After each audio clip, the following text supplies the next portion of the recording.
चलिए जी, अब हम बात करेंगे इंपॉर्टेंस ऑफ कंज्यूमर प्रोटेक्शन में। ठीक है, सबसे पहले हम देखते हैं from the consumer point of view. यहाँ पर आपको 3 पॉइंट दिख रहे हैं। पहला पॉइंट है कंज्यूमर्स इग्नोरेंस, फिर है अनऑर्गेनाइज्ड कंज्यूमर्स, फिर है वाइड स्प्रेड एक्सप्लॉयटेशन। एक एक करके पढ़ के देखते हैं। तो कंज्यूमर इग्नोरेंस में क्या लिखा हुआ है? Many consumers are unaware of their rights and remedies. ठीक है, कंज्यूमर प्रोटेक्शन एजुकेट्स देम। ठीक है, तो कंज्यूमर इग्नोरेंस को लिंक कहाँ से करा गया है?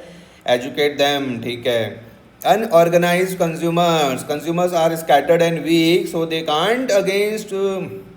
they can't protest against exploitation. Consumer groups help organize them. ठीक है, थर्ड है wide spread exploitation, exploitation through adulteration, underweight goods, black marketing, misleading ads etcetera. Consumer protection tackles these practices. ठीक है जी। अब मैं अगर भैया बिजनेस पॉइंट ऑफ व्यू से देखूं तो यहाँ पर है long term interest of business. Explanation में लिखते हैं कि satisfied customers build loyalty and increase sales. ठीक है, consumer protection is equal to consumer satisfaction. ठीक है, सेकंड में use of societies resources, business use public resources जैसे कि लैंड, लेबर एटसेट्रा। ठीक है, so they must give back to the society by protecting consumers. ठीक है, सोशल रिस्पॉन्सिबिलिटी में क्या आ रहा है कि business owes responsibility to employees, customer, suppliers and government. ठीक है, consumer most important stakeholder. ठीक है, फोर्थ में आ रहा है moral justification, it is morally right to protect consumers. ठीक है, ethical business practices demand fair treatment of customers. ठीक है, पांचवा क्या आ रहा है भैया? Government intervention, ignoring consumer rights may lead to legal actions, penalties and damages to business image. अब कुछ एमसीक्यू की प्रैक्टिस करते तो देखिए आपके स्क्रीन पर सबसे पहला एमसीक्यू आ चुका है। Which of the following is not a reason for the importance of consumer protection from the consumer point of view? Consumer ignorance, government subsidy, wide spread exploitation या फिर कंज्यूमर्स आर अनऑर्गेनाइज्ड। तो not पूछा गया था, correct answer हो जाएगा भैया government subsidies. Government subsidies is not a direct reason for consumer protection from a consumer's perspective. ठीक है, क्वेश्चन नंबर सेकंड आपकी स्क्रीन पर है कि how does consumer protection help businesses in the long term?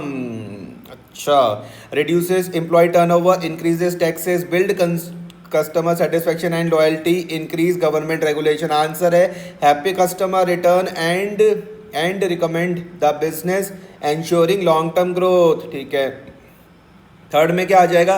Which of the following points to be moral obligation of business towards consumers? Moral obligations, अच्छा, social responsibility, government penalties, moral justification या use of resources. Answer है moral justification. Businesses have an ethical duty to avoid exploitation of consumers. Fourth में आ जाएगा कि भैया which of the following is not considered an unfair trade practice? False advertising, adulteration, giving free samples या फिर underweight goods. Answer है इसका C, free samples are a genuine marketing strategy not exploitation. ठीक है, पांचवा आपके स्क्रीन पर आ चुका है। क्वेश्चन नंबर फिफ्थ है which statement correctly explain unorganised consumers? Consumers are fully aware of their rights, नहीं। Consumers are unable to raise a collective voice, ठीक है। कंज्यूमर्स एक्सप्लॉइट सेलर्स, नहीं। Consumers are part of the formal business unions, नहीं।